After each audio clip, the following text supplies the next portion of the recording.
इस राम कथा रूपी गंगा जो है उसके 3 घाट हैं। कितने घाट हैं? 3। भक्ति, ज्ञान और वैराग्य।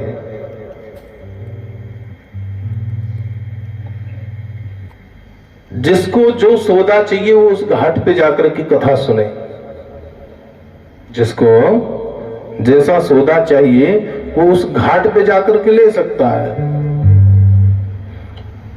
भगवान भोलेनाथ भगवती पार्वती को कथा सुना रहे हैं। ये वैराग्य का घाट है। कौन सा घाट है? वैराग्य का। और महाराज कागभूषुंडी जी, गरुड़ जी इत्यादि पक्षियों को कथा सुना रहे हैं। ये ज्ञान का घाट है। कौन सा? ज्ञान का। और तीसरा घाट कौन सा है? बोले भक्ति का घाट। कौन बैठे यहां? बोले गोस्वामी जी, तुलसीदास जी। अब भगवान भोलेनाथ के पास में श्रोता कौन है? भगवती पार्वती। और कागभूषुंडी जी के पास में श्रोता कौन है? गरुड़ जी। तो गोस्वामी जी के पास में श्रोता कौन है? गोस्वामी जी कहते हैं मेरे लिए श्रोता केवल मेरा मन है। वो कथा किसको सुना रहे हैं? मन को। क्योंकि सीढ़ी 3 ही तो है ना कि मानस सुधरा, चरित्र सुधरा, भगवान मिले।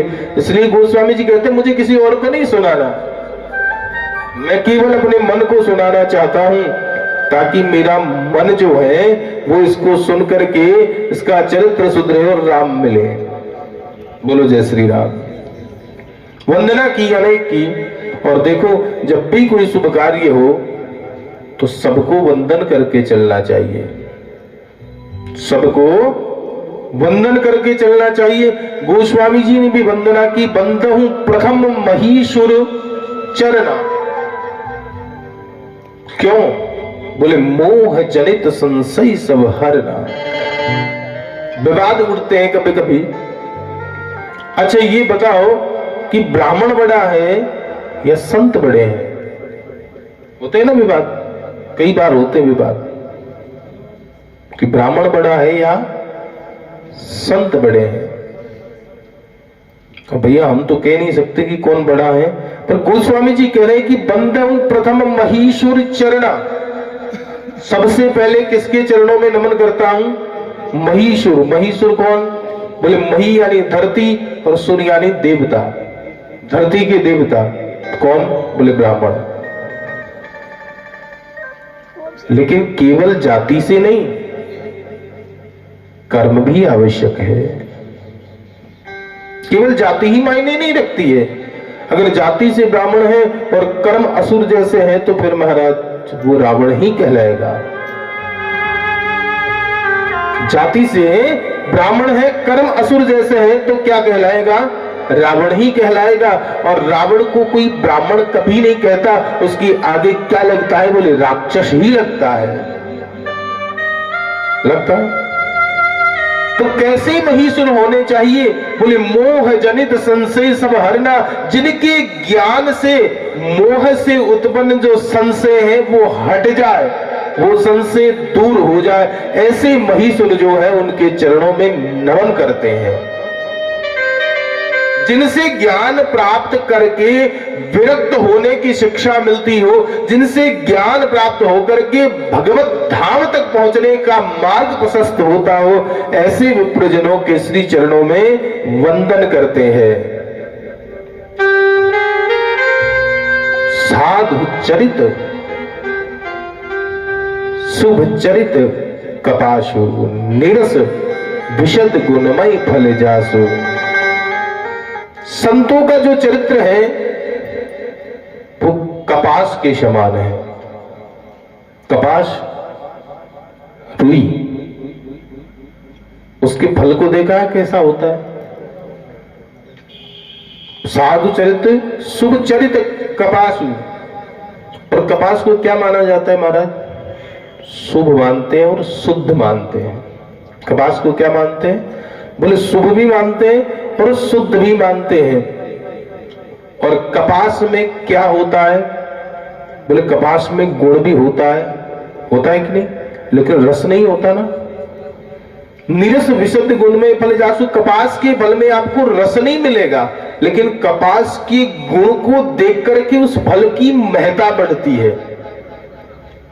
कपास के गुण को देख करके उस फल की क्या बढ़ती है? महत्ता, महत्व बढ़ जाता है। कपास का गुण क्या है? बोले कपास है वो बीन करके वस्त्र बनाए जाते हैं, और वो वस्त्र है वो व्यक्ति को अलंकृत करते हैं, भगवान की भी शोभा बढ़ाते हैं। इसलिए कपास में ये सबसे बड़ा गुण है। लेकिन फल में क्या रस है कपास के में? अच्छा, कोई आम खाया हुए व्यक्ति को कपास का फल तोड़ करके दे दो और कहो भैया ऐसा बताओ इसमें स्वाद कैसा है, तो कुछ नहीं होगा। ये संसार फूल सेमल को है, सेमल का फूल देखा है ना, कमल जैसा होता है, बड़ा कमल के जैसा होता है, बड़ा फूल होता है, और उसके पीछे एक फल लगता है, और उस फल में क्या होती? बोली रुई। मारी चोंच निकल गई रुई और सिर धुन धुन पछताए, बंदा कोई काम न आयो। तो महाराज देखने में बड़ा सुंदर लगता है, लेकिन उसमें रस नहीं है, और रस नहीं है, पर उसका जो गुण है वो गुण सबसे बड़ा है। कपास किसी पे आसक्त नहीं होता, वैसे ही साधु किसी पे आसक्त नहीं होते। कपास को कुछ भी नहीं चाहिए होता, इसलिए साधु को भी कुछ भी नहीं चाहिए होता। कपास अंधकार में भी रह सकती है, कपास उजाले में भी रह सकती है, साधु भी है, वो कैसी भी परिस्थिति में अपने को ढाल सकते हैं। इसलिए संतों का वर्णन किया, वंदनीयते जग जस पावा। इसी गुण के कारण संतों ने इस दुनिया में यश को प्राप्त किया है। कौन से गुण के कारण? यही गुण जिनको ना मान का भय हो, ना तो अपमान का भय हो, ना मान की लालसा हो। साधु के गुण है भाई, है? जो माया को जोड़ना ना सीखे, साधु क्यों बनते हैं? अच्छा, साधु संत बन गए, फिर बड़ा सा मठ पकड़ लिया, मठ में बैठ गए, गाड़ी ले आई, नौकर चाकर लग गए, और महाराज खूब चेला बन गए, फिर उसको क्या कहा जाएगा? साधु। क्योंकि जिस झंझट को छोड़ करके आया था, उसी झंझट में फिर से फंस गया। मोह से दूर कैसे हुआ भाई? अब मठ बनाया है, मंदिर बनाया है, तो क्या चाहिएगा? पैसा चाहिएगा, चाहिएगा कि नहीं चाहिएगा? लक्ष्मी चाहिएगी, और उस मठ को चलाना है, चलाना भी पड़ता है, उसके लिए खर्चे भी लगते हैं, और भी महाराज कई देखरेख करनी पड़ती है। करनी पड़ती कि नहीं करनी पड़ती? तो गृहस्थ में और वैसे साधु में अंतर क्या हुआ भाई? है कोई अंतर? नहीं है ना। तो कौन से साधु वंदनीय है? बोले ऐसे साधु वंदनीय है जिनको अपमान का भय नहीं, मान की लालसा नहीं, जो साधु लक्ष्मी। कौन सी लक्ष्मी? लक्ष्मी दो प्रकार की होती है। कितने प्रकार की होती है लक्ष्मी? दो प्रकार की। एक लक्ष्मी का तो वाहन है उल्लू। क्या है वाहन? उल्लू। और जो लक्ष्मी उल्लू पर बैठ करके आती है, फिर वो उल्लू ही बना करके जाती है महाराज। क्या बना करके जाती है? बोले उल्लू बना करके जाती है। क्यों? क्योंकि वो केवल लक्ष्मी की प्रतिछाया है। और प्रतिछाया क्या है? बोले भगवान की माया है, और माया ने आज तक किसी का भला नहीं किया ना। दूसरी लक्ष्मी होती है जो गरुड़ पे बैठ कर के आती है। किस पे बैठ कर के आती है? गरुड़ पे बैठ करके आती है। और जो लक्ष्मी गरुड़ की सवारी करके आती है, गरुड़ पे बैठ करके आती है, तो उसके पीछे पीछे कौन आते हैं भाई? अच्छा, पीछे तो बाद में, पहले तो सबसे आगे चलेंगे, क्योंकि वाहन का ड्राइवर आवश्यक है ना। और गरुड़ जैसे वाहन के ड्राइवर कौन है? भगवान नारायण, है कि नहीं? अब भगवान नारायण जब गरुड़ पे बैठा करके लक्ष्मी को लेकर के आए, तो उस लक्ष्मी से कभी भी अनिष्ट नहीं हो सकता, कभी भी अहित नहीं हो सकता। वो लक्ष्मी धर्म के मार्ग को ही प्रशस्त करती है, वो लक्ष्मी धर्म का मार्ग दिखाती है। और जो उल्लू पर बैठ करके आती है, वो क्या करती है? बोले पतन की ओर लेकर के जाती है। माया को सब जग भजे और भगवत भजो न जाए, और जो निस्दिन भगवन भजे तो माया का को आए। पर महाराज, माया को, दुनिया को भजना पड़ता है। भजो, कोई बुरी बात नहीं है, क्योंकि जब आ ही गए हैं, माया है ही दुनिया में, तो करना भी पड़ेगा। लेकिन इतने भी निर्लिप्त नहीं होना चाहिए कि फिर हमें कुछ दिखाई ही ना दे। महाराज, मोह जनित संशय समाहरना, जिस चरित्र को सुनकर के, जिनके ज्ञान को सुनकर के मोह जो उत्पन्न है वो नष्ट हो जाता है, वो संशय नष्ट हो जाता है, और भगवत धाम तक जाने का, भगवान को प्राप्त करने का मार्ग प्रशस्त हो जाता है। ऐसे विप्रवृंदों को, ऐसे ब्राह्मणों को, और जिन साधुओं की कृपा से, जिन साधुओं की कृपा से रहने की शिक्षा प्राप्त होती है, संसार में कैसे रहा जाता है, ये शिक्षा जहां से प्राप्त होती है, से साधुओं को नमन करते हैं। और केवल एक साधु को नहीं, बोले मुद मंगलमय संत समाजु, ऐसे पूरे के पूरे संत समाज को नमन करते हैं। और जो जग जंगम तीर्थ राजू, और ऐसा साधुओं का समाज जिस जगह चला जाता है, तो वो जगह तीर्थ हो जाता है। क्या होता है? तीर्थ बन जाता है। और कोई छोटा मोटा तीर्थ नहीं बनता, बोले तीर्थ राजू, तीर्थों का राजा बन जाता है। और तीर्थों का राजा कौन है? बोले प्रयागराज। साधु ऐसा चाहिए, कैसा? कि साधु ऐसा चाहिए जैसा सूप सुभाए, और सार सार को गही तहे, और थोता दे उड़ाए। छाजला होता है ना, जैसे अनाज साफ करते हैं, उसकी खूबी क्या होती है कि जो अच्छा अनाज है उसको रख लेता है, और जो बिल्कुल बेकार है उसको गिरा देता है। तो साधु भी ऐसे ही होते हैं, जो केवल गुणों को ग्रहण करते हैं, अवगुण को ग्रहण नहीं करते। केवल व्यक्ति के गुण को देख करके उसका मार्ग प्रशस्त करते हैं, ना कि अवगुण को देख करके दूर हटा देते हैं, दुत्कार देते हैं। महाराज, हरिहर कथा विराजति बैनी, सुनत सकल मुद मंगल दैनी। जहां पर भगवान की कथा विराजमान हो जाए, जहां पे हरि हर की कथा विराजमान हो जाए, हरि यानी भगवान विष्णु, और हरि यानी क्या रहा मुझे? हर का अर्थ क्या? हरि तो भगवान विष्णु है, पर हर कौन है? बोले भगवान भोलेनाथ। जहां पे इनकी कथा विराजमान हो जाती है, वहां पे तो स्वयं सारे तीर्थ आकर के समागम करने लगते हैं, सारे तीर्थ आकर के वहां प्रविष्ट हो जाते हैं। अब भाई, तीर्थ में जैसे कोई गंगा स्नान करने के लिए जाना चाहता हो, तो उसको यहां से गाड़ी पकड़नी पड़ेगी और जाना पड़ेगा ना। फिर वहां रिस्क भी है। रिस्क क्या है? बोले गंगा में आप उतर करके स्नान नहीं कर सकते, किनारे किनारे से स्नान करना होगा। अगर तैरना नहीं आए तो बेचारा डूब सकता है, बह सकता है, मर सकता है। सही बात है। लेकिन ये गंगा तो ऐसी है जिसमें अगर किनारे पर बैठ करके स्नान करोगे तो कुछ नहीं मिलेगा। इसमें तो जितने डूब जाओगे उतने तर जाओगे, इसमें रिस्क नहीं है। महाराज, बिनु सत्संग विवेक ना होई, बिना सत्संग के ज्ञान प्राप्त नहीं हो सकता। अच्छा, सत्संग क्या होता है, इस पे चर्चा करते हैं आज।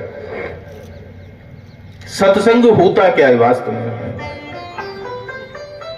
क्या साधुओं का संग सत्संग होता है? या जहां पर 5 लोग बैठ करके मंजीरा कीर्तन कर रहे हो, ढोलकी बजा रहे हो, क्या वो सत्संग है? या जहां पे भगवत नाम गुणगान हो रहा हो या कीर्तन कर रहे हो, क्या वो सत्संग है? सत्संग है क्या? जिसको जान करके, जहां जाने से जिसको जान करके सत्य तक पहुंचने का सत्य मार्ग दिखाई दे, वो क्या है? सत्संग है। और सत्संगमं च लभते पुरुषो यदावे, ये ऐसा सत्संग कुछ बिरले लोग ही प्राप्त करते हैं। बाकी सत्संग सब करते हैं, पर ऐसा सत्संग हर व्यक्ति को प्राप्त नहीं होता, क्योंकि ऐसा सत्संग अगर प्राप्त हो जाए तो सत सुधरई सत्संगति पाई। मूढ़ से मूढ़, दुष्ट से दुष्ट व्यक्ति है, वो भी अगर ऐसा सत्संग प्राप्त कर ले तो सुधर जाता है। कैसे? बोले पारस परस को धातु सुहाई। जैसे पारस है वो लोहे को स्पर्श करके क्या बना देता है? सोना। पारस का स्पर्श जब लोहे से होता है तो लोहा बन जाता है सोना। वैसे अगर सत्संग का स्पर्श किससे? दुष्ट से दुष्ट व्यक्ति पर भी हो गया, उसको दुष्ट से दुष्ट अगर कोई है तो उसको लोहा समझो और सत्संग को पारस समझो। अगर वो स्पर्श हुआ तो क्या होगा? बोले सोना बनेगा। बनेगा कि नहीं? महाराज भगवती पार्वती को कहते हैं भगवान भोलेनाथ कि उमा कहूं मैं अनुभव अपना, सत हरि भजन जगत सब सपना। केवल सत्य क्या है? बोले भगवान का भजन है, बाकी पूरी दुनिया सत्य नहीं है। केवल देखने का फर्क है महाराज, देखने का नजरिया है। जिनकी रही भावना जैसी और प्रभु मूरत तिन देखी तैसी। जिनकी जैसी भावना होती है वो भगवान को वैसा ही देखते हैं। भाव नहीं तो निधिवन मधुवन लागत सब वीरान, और भाव होई तो जित देखूं तित दीखत सुंदर श्याम। अब लोग वृंदावन जाते हैं, मथुरा जाते हैं, अयोध्या जाते हैं। अब बिना भाव के अगर कोई बंदा जाता है तो उसको वहां पे ठाकुर जी के दर्शन नहीं होते। वो तो यही कहेगा वहां तो बहुत भीड़ है, मांगने वाले हैं, गंदगी पड़ी है, नालियों की सफाई नहीं, कहेंगे ना। क्योंकि वो क्या देखने जाता है? भाव नहीं है तो ठाकुर जी तो दिखेंगे नहीं। कि भाव नहीं तो हर मंदिर में, इतनी दूर जाने की जरूरत नहीं, हर मंदिर में, चाहे वो गांव का हो घर का हो। कि भाव नहीं तो हर मंदिर में दीखत बस पाषाण। केवल पत्थर नजर आता है, अगर भाव नहीं है तो मंदिर में जाओगे तो। और भाव होई तो पाषाणों में प्रकट होई भगवान। और अगर भाव है तो उन्हीं पत्थर के बीच से कौन प्रकट हो जाते हैं? बोले भगवान प्रकट हो जाते हैं महाराज। बोलो जय श्री राम। चलते हैं। करते रहोगे भजन धीरे धीरे तो मिल जाएंगे वो राम धीरे धीरे। करते रहोगे भजन धीरे धीरे धीरे धीरे तो मिल जाएंगे वो राम धीरे धीरे। करते रहोगे।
बोलिए राघवेंद्र सरकार की जय हो। जय जय श्री सीताराम।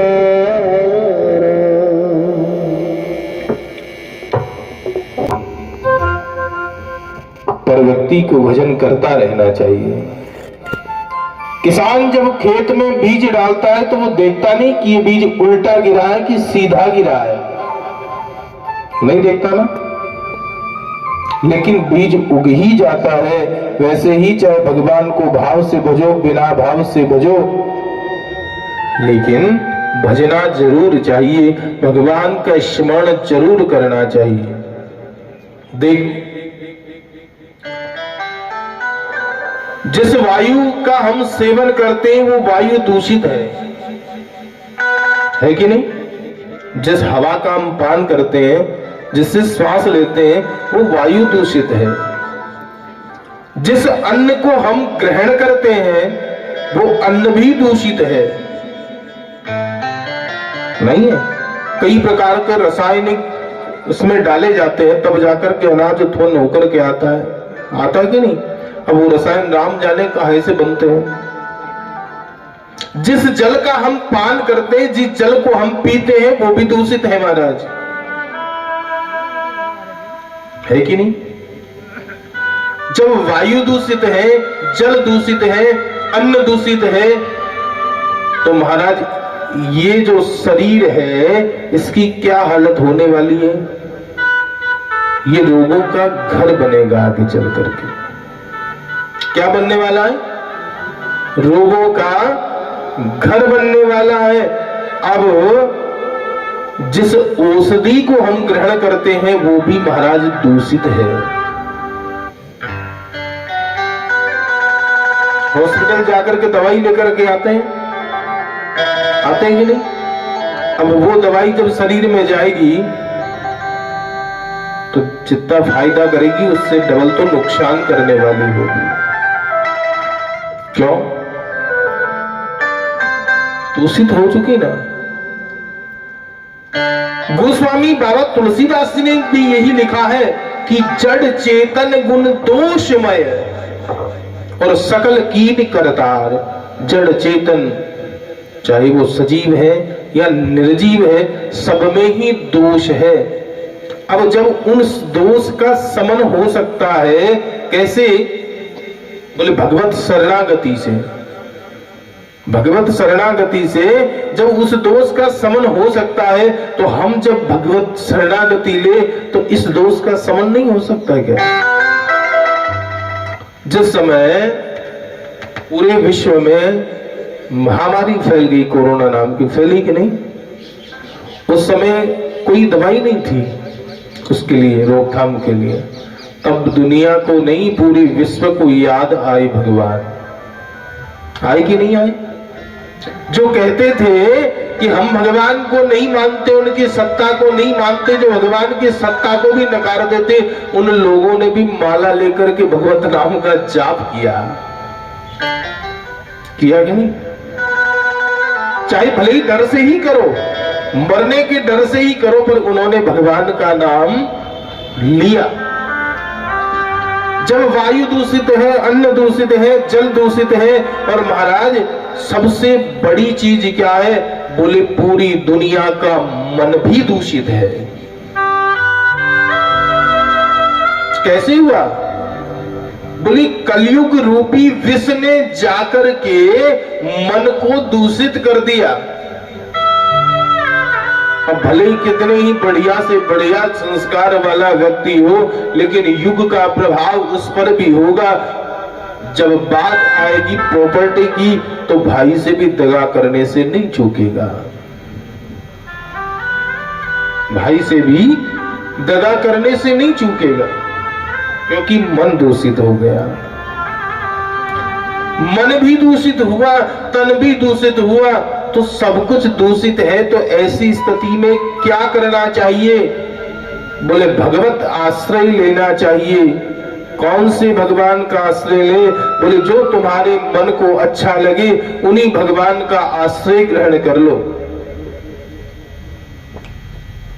शमशान की राख जो है कितनी अपवित्र होती है भाई, होती है कि नहीं? क्या कोई उसको अपने घर ला सकता है? नहीं लाते ना कोई भी। लेकिन वही राख जब भगवान शिव का स्पर्श करती है तो पवित्र बन जाती है। वही राख जब भगवान भोलेनाथ का स्पर्श करती है तो पवित्र बन जाती है। बनती कि नहीं बनती? तो जब ये दूषित तन, दूषित मन भगवान का स्पर्श करे, भगवान की शरणागति करे, तो ये भी शुद्ध हो सकता है। जिन सब लोगों की बात करते हैं कि ग्रह भेषज जल पवन पट पाई कुजोग सुजोग होई कुवस्तु सुवस्तु जग लखहि सुलक्षण लोग।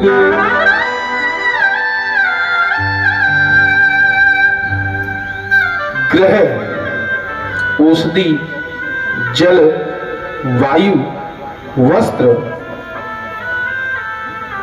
इनको जैसी संगति मिलेगी वैसे ही इनके गुण हो जाएंगे महाराज। जैसी संगति इनको मिलेगी वैसे ही गुण हो जाएंगे। आयुर्वेद में मधु अर्थात शहद को अमृत का रूप दिया गया है। किसका रूप दिया? अमृत का। कि शहद क्या है? अमृत है। लेकिन वही शहद जब घी की संगत करता है, घृत की संगत करता है, तो क्या बन जाता है? विष, जहर बन जाता है। वही शहद जब घृत की संगत करता है, घी की संगत करता है, तो क्या बनता है? बोले विष बन जाता है। गगन चढ़ई रज पवन प्रसंगा। जब हवा की संगत कौन करती है? बोलिए मिट्टी करती है। तो क्या होता है? बोले गगन आसमान पे चढ़ जाती है। जब हवा तेज चलती है, आंधियां चलती है, तो मिट्टी कहां पहुंचती है? आसमान में पहुंचती है कि नहीं पहुंचती?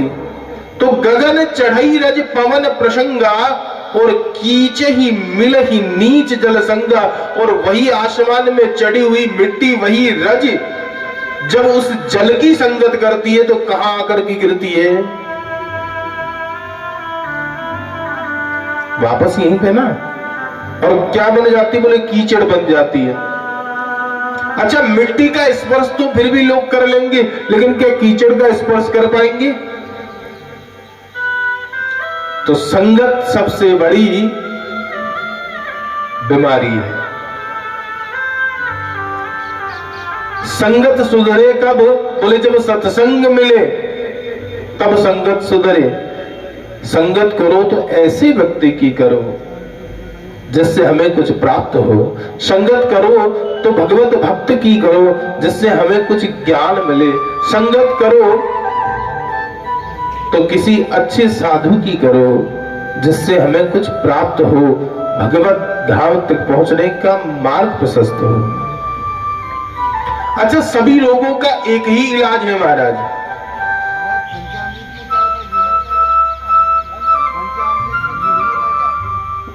पंचामृत बनाते हैं, ये बताओ हमें। देखो, पंचामृत 5 चीजों से मिलकर के बनता है ना? पंचामृत में पहली चीज होती है दूध। पंचामृत आयुर्वेद वाले ज्यादा जानते हैं इस मामले में, लेकिन पहली चीज होती है दूध। अब दूध का आधा भाग लिया जाता है क्या? बोले दही। पंचामृत बनाने का नियम है ये। दूध का आधा भाग क्या होता है? बोले दही। और दही का आधा भाग क्या होता है? बोले घी। और घी का आधा भाग क्या होता है? बोले शहद। और शहद का आधा भाग क्या होता है? बोले चीनी। अब घृत के साथ में, घी के साथ में शहद मिलता है तो विष तो बनता है, लेकिन कब बनता है? जब समान मात्रा में हो, दोनों की मात्रा क्या हो? समान हो, तब जाकर के जहर बनेगा भाई। जब तक समान मात्रा नहीं होगी जहर नहीं बनता। पंचामृत में गिरा, संगत का प्रभाव हुआ, दूध की संगत की, दही की संगत की ना, और किसकी संगत कर रहा है? मधु, शहद की। शहद के साथ में कौन है? बोले घी। घी के साथ में कौन है? चीनी। अच्छा देखो, ये 5 चीज जो है वो 5 चीजों के पर्याय है। पंच रचित अति अधम शरीरा। ये शरीर किन चीजों से बना? बोले 5 चीजों से मिलकर के बना है। पृथ्वी, जल, वायु, आकाश और अग्नि। ये 5 चीजों से मिलकर के बना है। चलो, पंचामृत में भी 5 ही चीजें गिरती है। दूध जो है वो भूमि का पर्याय है। शरीर में 5 तत्व है। जब कोई भी प्रकार का तत्व है उसमें दिक्कत उत्पन्न होती है तो उसको शांत करने के लिए उसी तत्व का उपाय किया जाता है। उसी तत्व का उपाय किया जाता है। महाराज, इसको पंचनीति चिकित्सा कर्म भी कहा जाता है। आयुर्वेद में पंचामृत के द्वारा चिकित्सा की जाती है। भूमि का पर्याय है दूध, और महाराज अग्नि का पर्याय है घी। अग्नि का पर्याय क्या है? बोले घी। किसी भी बंदे को शरीर में अगर दर्द की बीमारी रहती है ना, बुढ़ापा जैसे जैसे बढ़ता है तो क्या होता है? बोले शरीर में दर्द भी बढ़ता है। तो दर्द वाले को डॉक्टर दवाई देते हैं आजकल वाले, तो क्या देते हैं? या आयुर्वेद में चलो आप, तो आयुर्वेद में देते हैं, क्या देते हैं? बोले कभी तो अश्वगंधा देते हैं, सौंठ दे देते हैं, मेथी दे देते हैं। अच्छा, तीनों चीजें ही क्या करती है? बोले अग्नि उत्पन्न करती है, गर्मी शरीर में हिट उत्पन्न करती है, तापमान को बढ़ाती है, और उससे क्या होता है? बोले दर्द मिट जाता है? अच्छा, घी खाने से कौन सी ठंडक होती है? नहीं होती ना। घी जाकर के शरीर में क्या करता है? वही गर्मी उत्पन्न करता है ना। तो जब अग्नि तत्व में दिक्कत हो तो घृत, जल तत्व दही, जल तत्व के लिए किसको? दही का। आकाश तत्व के लिए बोले शहद का, और वायु तत्व के लिए बोले शर्करा का। इनके द्वारा चिकित्सा कर्म भी होते हैं। और यही पंचामृत, पंचामृत का अर्थ क्या होता है? अलग अलग करो। पंच यानी पांच, और अमृत यानी अमृत। 5 प्रकार के अमृत हैं, लेकिन अमृत कब है? जब इनको मिला दिया जाता है। कैसे मिलाएं? बोले संभाव से नहीं, मात्रा के भेद से, तभी पंचामृत बनता है। अच्छा, आप दूध में दूध के बराबर अगर दही को डाल दोगे तो दूध फट जाएगा। पंचामृत बन सकता है? नहीं बनेगा, क्योंकि दूध की बराबर की मात्रा अगर दही की होगी तो दूध या तो जम जाएगा या फट जाएगा। अच्छा, घी और मधु की मात्रा बराबर होगी तो विष बनेगा। अच्छा, शर्करा भी ज्यादा अगर होती है तो वो भी दिक्कत उत्पन्न करती है। तो अलग अलग मात्राएं होती है। ग्रह भेषज जल पवन पट, पाई कुजोग सुजोग, होई कुवस्तु सुवस्तु जग, लखई सुलक्षण लोग। लेकिन ये मात्र क्या होता है? बोले संगति का असर होता है। अब एक दो तो अपवाद में निकल जाते हैं महाराज, एक दो तो अपवाद भी हो जाते हैं। बाकी तो संगति जैसी मिलेगी गुण वैसा ही आने वाला है। जैसी संगत होगी गुण भी वैसा ही होगा। बोलो जय श्री राम। कि भाग छोट अभिलाषु बड़, करहूं एक विश्वास। भाग्य पे लोग भरोसा करते हैं। किस पे भरोसा करते हैं? भाग्य पे भरोसा करते हैं कि भाग्य में जो होगा सो मिल जाएगा। भाग्य पे विश्वास करते हैं, लेकिन भाग्य पे भरोसा करने की जगह अगर भगवान पे भरोसा करें तो, लेकिन हो नहीं पाता। कारण क्या है भरोसा नहीं होने का? केवल एक ही कारण है कि जब तक सदगुरु की शरणागति नहीं होती है, जब तक गुरु जी के पास नहीं बैठा जाता है, तब तक क्या होता है? विवेक जागृत नहीं होता। और जब तक विवेक जागृत नहीं होता तो समझने की शक्ति उत्पन्न नहीं होती। समझने की शक्ति जब तक उत्पन्न नहीं होगी तो वास्तविकता को पहचान नहीं पाएगा। वास्तविकता जब तक नहीं जान पाएगा तो भगवत्ता को ग्रहण नहीं कर सकता। लेकिन भगवान श्री राम जी की तो ये मंगलमय कीर्ति ऐसी है जो अनाड़ी से अनाड़ी व्यक्ति के हृदय में भी भगवत्ता को प्रकट करती है, भगवत्ता के बीज का रोपण करती है। मंगल करनी कलिमल हरणी। अच्छा, ग्राहक उस चीज के ज्यादा लगते हैं जिसमें गुण ज्यादा हो या जिससे फायदा ज्यादा हो। मार्केट जाएंगे ना तो मार्केट में व्यापारी लोग उसी चीज को खरीदेंगे आपसे जिससे फायदा उनको ज्यादा होगा, है? जिस चीज से फायदा नहीं होगा तो उसको कोई खरीदार नहीं मिलने वाला।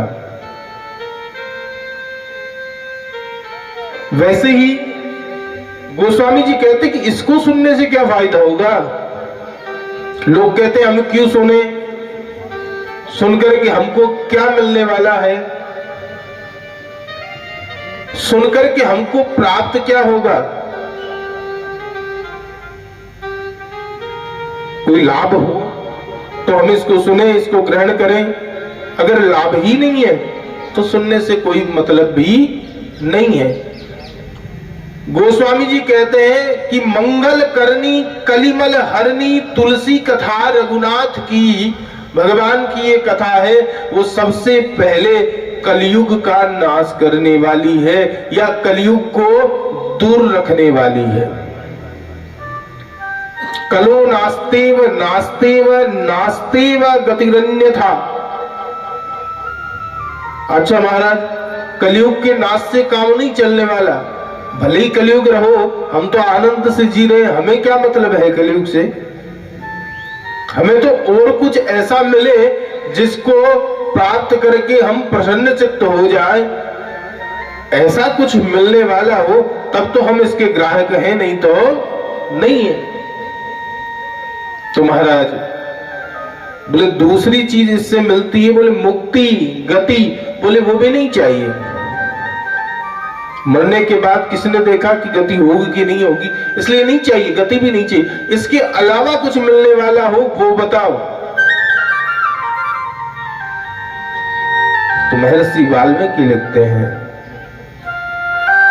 कि अगर इसके अलावा तुमको कुछ चाहिए तो संसार में जितने प्रकार के पदार्थ होते हैं, कितने, जितने भी प्रकार के, जितनी भी संसार की आशाएं होती है, जितनी भी लालसाएं होती है, वो सब पूरी करता है।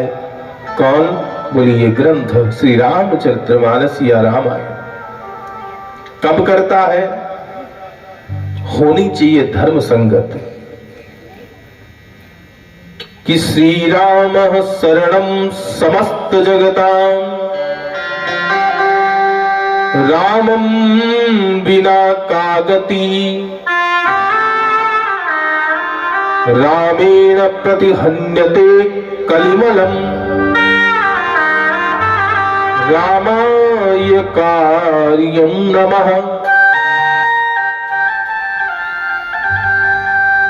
वाल्मीकि जी लिखते हैं कि भगवान सबको सब चीज प्रदान करते हैं, इसलिए उनको बार बार नमन है, बार बार धन्यवाद है, साधुवाद है। और देखो जो भक्त होता है ना, उसकी संपूर्ण इच्छाओं को पूर्ण करता है भगवान। राम सदा सेवक रुचि राखी। भगवान राम क्या करते हैं? बोले अपना जो सेवक होता है उसकी जो इच्छा होती है उसको पूर्ण करते हैं। हम कैसे मान लें? बोले वेद पुराण संत कर साखी, ये साख भरने वाले हैं, ये प्रमाण देने वाले हैं। कौन? बोले वेद पुराण और संत, कि भगवान सबकी इच्छा को पूर्ण करते हैं। धर्म संगत जो भी इच्छाएं होती है उनको भगवान पूर्ण करते हैं। प्रिय लागी यति सबई मम भनिति राम जस संग, जैसे भगवान श्री राम का संग जानकी जी को प्रिय है, वैसा ही संग अगर हमें प्रिय हो तो संपूर्ण इच्छाएं पूर्ण हो सकती है। बोलो जय श्री राम। महाराज भगवान श्री राम की धरा पर आने के अनेक कारण हैं, एक कारण नहीं है। जैसे कोई विदेश में रहने वाला व्यक्ति किसी विवाह समारोह में शामिल होने के लिए अपने गांव आता है और आकर के सोचता है कि क्यों ना चलते हुए अपनी पुरानी हवेली का काम भी करता चलूं, इसके भी जगह जगह से प्लास्टर है वो गिर रहा है, जगह जगह से मिट्टी है वो झड़ रही है, तो क्यों ना इसका भी दोबारा प्लास्टर करवा दूं, इसको भी दोबारा रिपेयरिंग करवा दूं। महाराज विदेश में रह रहा है, एक मित्र ने पत्र लिखा, बोले भैया ऐसा करो तुम आ जाओ, हमारे यहाँ शादी है। उसने कहा बड़ी व्यस्तता है, नहीं आ पाऊंगा। दोबारा पत्र लिखा, आ जाओ। बोले नहीं भैया अब की बार तो ऑफिस में बहुत ज्यादा काम है, नहीं आ पाऊंगा। तीसरी बार पत्र लिखा, फिर भी नहीं आ पाई। चौथी बार पत्र लिखा तो कुछ कठोर शब्दों में लिखा। बोले देखो भैया तुम्हारी हमारी मित्रता है, लेकिन अब हमारे घर में ये लास्ट बच्ची की शादी है, इसमें अगर तुम नहीं आओगे तो तुम्हारी हमारी जयराम जी की। अब वो बेचारा समय निकाल करके आता है और आकर के विवाह में शामिल होता है। फिर सोचता है ये पुरखों की हवेली है, इसकी दशा बड़ी दयनीय होगी, चलो ऐसा करता हूं इस पुरखों की जो हवेली है इसका भी रिपेयरिंग करवा देता हूं। तो बढ़िया कारीगर ढूंढता है और उसकी रिपेयरिंग कर देता है। अब उस हवेली के अंदर क्या होता है कि चूहों ने बिल बना रखे थे। जैसे ही संसार रूपी हवेली के अंदर रावण कुंभकर्ण आदि चूहों ने बिल बना रखे थे, तो वैसे ही उस हवेली में भी चूहों ने बना रखे थे, तो उन बिलों को भी बंद करवा देता है और दोबारा बढ़िया नया पर्स वगैरह डलवा देता है। अब वो आया क्यों था? क्या हवेली की रिपेयरिंग करवाने के लिए आया था? नहीं ना, वो तो उस विवाह में शामिल होने के लिए आया था। लेकिन सोचा लगे हाथ ये काम भी करता चलूं। तो भगवान का अवतार जो है वो केवल भक्त जनों को सुख प्रदान करने के लिए होता है। रावण कुंभकर्ण जैसे चूहों के बिलों को नष्ट करने का कार्य तो लगे हाथ होता है। बोलो जय श्री कृष्ण, जय श्री राम। तो केवल लगे हाथ होता है। महाराज अनेक कारण हैं, एक कारण भगवान का इस धाम पे आने का नहीं है, और भगवान का प्रागट्य होता है। और सुनो, भगवान की कथा जो है वो एक प्रकार की नहीं है, एक प्रकार की कथा नहीं है। कितने प्रकार की है? बोले अनंत प्रकार की है। गोस्वामी जी कहते कि रामायण सत्य कोटि अपारा, एक नहीं अपार है। सबकी अपनी अलग अलग कथा है। और सुनना, हर बार भगवान राम का अवतार होता है। हर त्रेता में भगवान राम का अवतार होता है।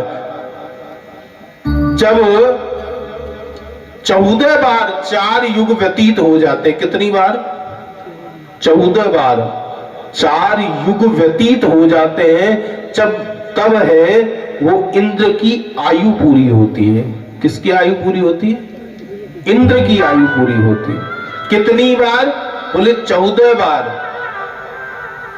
कलयुग कितने वर्षों का है? बोले 4,32,000 वर्ष का है।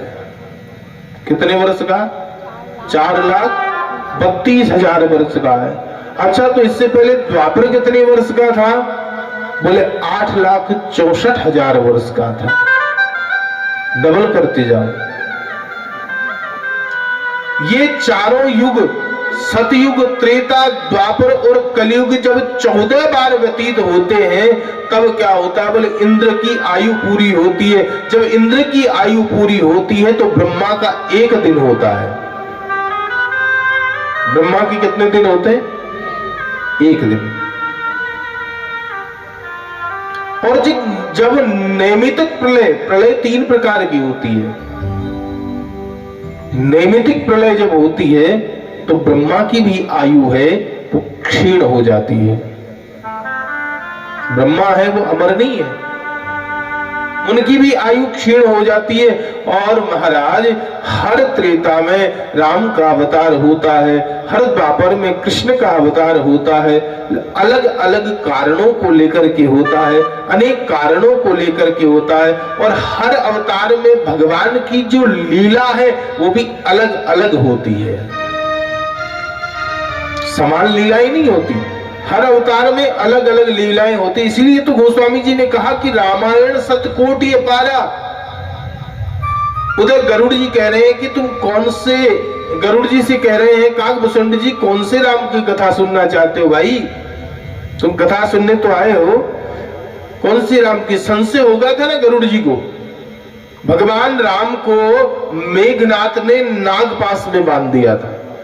हनुमान जी ने विनती की और गरुड़ जी आए, नागफांस के बंधन से राम को और लक्ष्मण को मुक्त कर दिया।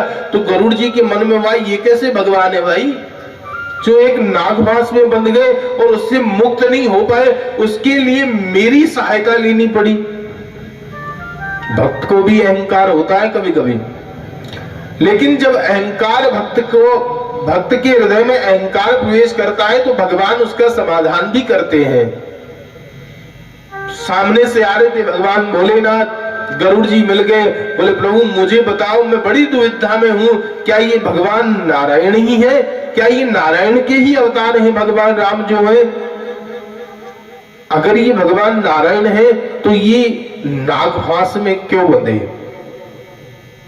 अच्छा चलो मान रखने के लिए बंध भी गए, जैसे हनुमान जी ब्रह्मपाश में बंधे थे तो बंध भी गए, तो खुद क्यों नहीं तोड़ पाए?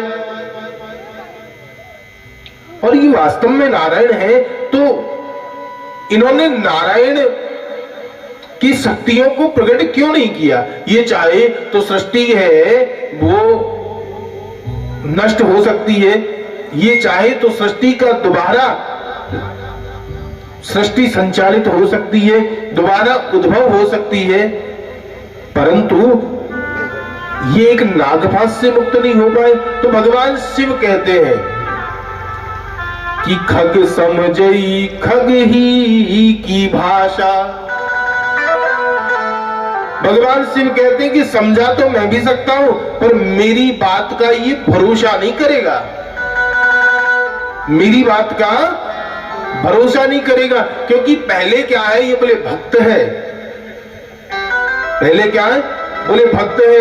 भक्त है तो भक्ति की दो बेटा है, ज्ञान और वैराग्य। पहले किस बेटे की आवश्यकता पड़ती? बोले ज्ञान रूपी बेटे की। तो कहां भेजूं? बोले ऐसा करो तुम काकभूषुंडी जी के आश्रम में चले जाओ, और वहां जाओगे तो तुम्हारी ये सारे के सारे संशय हैं वो दूर हो जाएंगे। महाराज काकभूषुंडी जी के आश्रम में गए और जाकर के आश्रम को देखा तो गरुड़ जी को बड़ा आश्चर्य हुआ। पक्षीराज काकभूषुंडी जी बैठे हुए हैं, चारों तरफ अनेक पक्षी बैठे हैं, कई दिव्य संत महात्मा अमलात्मा विमलात्मा उनकी कथा सुनने के लिए बैठे हुए हैं। गरुड़ जी ने देखा, जाकर के प्रणाम किया। काकभूषुंडी जी ने कहा आइए पक्षीराज, कैसे आना हुआ? राम के बारे में जानना चाहता हूं। काकभूषुंडी जी कहते हैं कि यह रहस्य रघुनाथ का और बेगी न जान ही कोई, ये भगवान का रहस्य है, ऐसे नहीं जान सकते। आइए बैठिए। और महाराज यहां से ज्ञान मार्ग की कथा प्रारंभ होती है। कौन से मार्ग की? ज्ञान मार्ग की। इधर अगस्त्य ऋषि की आश्रम में भगवान भोलेनाथ कथा सुनने के लिए जाते हैं और वहां पर भगवान राम के चरित्र को सुनते हैं, मन में प्रफुल्लित होते हैं। पर मां सती के मन में थोड़ा सा, मां सती के मन में शंका उत्पन्न हो जाती है, और उस शंका का समाधान कब होता है? जब सती अपनी देह का परित्याग करके पार्वती का जन्म लेती है, और पार्वती के जन्म के बाद भगवान शिव से विवाह होता है। और जब भगवान शिव के पास कैलाश में भगवान शिव के वाम अंग में भगवती पार्वती विराजती है, तो वो कहती है प्रभु मुझे रामचरित्र सुनाइए। पार्वती को रहना कहाँ है? बोले कैलाश में। और कैलाश की स्थिति, भौगोलिक स्थिति कैसी है? बर्फ गिरती है कि नहीं? ठंड है, पर्वत है, ऊपर ऑक्सीजन की भी बड़ी कमी है महाराज। खुला है भगवान शिव के यहाँ, कोई महल तो बना नहीं है, बिल्कुल सब कुछ खुला है। तो पार्वती जी को वहां रहना है तो क्या अपनाना पड़ेगा भाई? बोले वैराग्य। क्योंकि ऐसी भौगोलिक स्थिति में केवल वैरागी रह सकता है, वितरागी नहीं। तो वैराग्य का साक्षात स्वरूप है भगवान भोलेनाथ, इसलिए यहां वैराग्य की कथा होती है। और गोस्वामी बाबा तुलसीदास जी हैं, वो अपने मन को समझाते हैं, यहां पर भक्ति की कथा होती है। ये 3 घाट पे 3 कथाएं चल रही हैं। कल भगवान श्री राम के जन्म के कारणों की ओर हम अग्रसर होंगे कि भगवान श्री राम का जन्म क्यों हुआ, किस कारण से हुआ। कल तो जन्म हो नहीं पाएगा, केवल कारण बता पाएंगे। और भगवत इच्छा हुई तो परसों भगवान श्री राम का जन्म होगा, नहीं तो नरसों भी हो सकता है। भगवान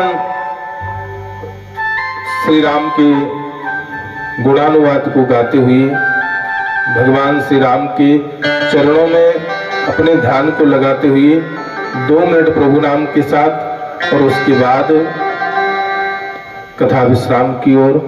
और कल समय से, क्या आज पहला दिन था, थोड़ा सब अव्यवस्थित थे, तो कल समय से आप लोग भी पधारना। और ठाकुर जी की कृपा रही तो आपको बहुत सी अच्छी और सुंदर बातें सुनने को मिलेगी, सुंदर कथाएं सुनने को मिलेगी, जो अनेक ग्रंथों से मानो सार रूप से, पुष्प रूप से चुन करके लाई गई हो। ऐसी सुंदर सुंदर कथाएं हैं, वो आप सब लोग को सुनने के लिए मिलेंगी। बोले राघवेंद्र सरकार की जय हो।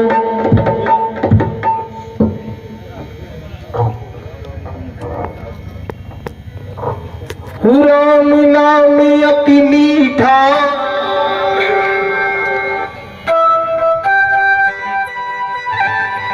कोई जाके देख ले, आ जाते हैं राम, बुला के देख ले, आ जाते हैं राम, बुला के देख ले। राम नाम अति मीठा, कोई जाके देख ले, आ जाते हैं राम, बुला के देख ले।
झुका के देख ले, आ जाते हैं राम, बुला के देख ले, आ जाते हैं राम, बुला के देख ले।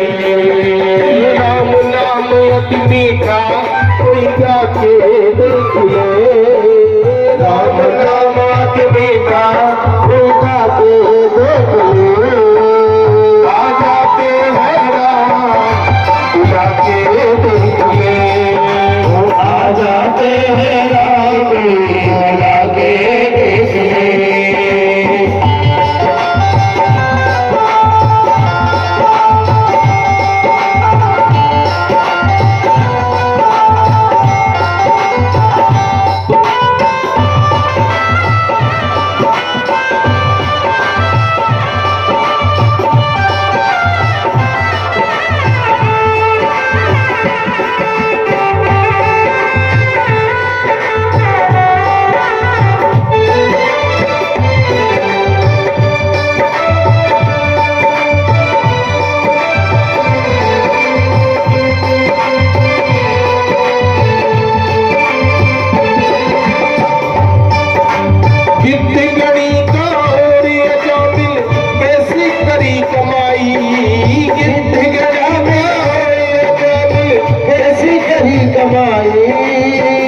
कर्म को करने वाला कर गया सदन कसाई।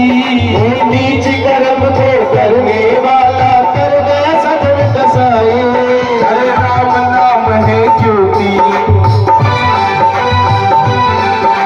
राम नाम है ज्योति, जगा के देख ले, आ जाते हैं राम, बुला के देख ले। राम नाम अग्नि का है खुला के देख ले, आ जाते हैं राम कोई बुला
हरे राम राम राम हरे हरे, हरे राम राम राम हरे हरे, हरे कृष्ण कृष्ण कृष्ण हरे हरे, हरे कृष्ण कृष्ण कृष्ण हरे हरे, हरे राम राम राम हरे हरे, हरे राम राम राम हरे हरे, हरे राम राम हरे हरे, हरे राम राम हरे हरे, हरे कृष्ण कृष्ण कृष्ण हरे हरे, हरे कृष्ण कृष्ण कृष्ण हरे हरे, हरे कृष्ण कृष्ण कृष्ण हरे हरे, हरे कृष्ण कृष्ण कृष्ण हरे हरे, हरे राम राम हरे हरे,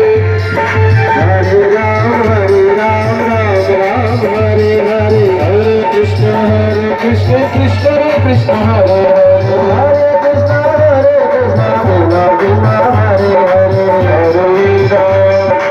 हरे राम राम हरे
YouTube channel Yogesh film studio renewal mobile number 7851862597।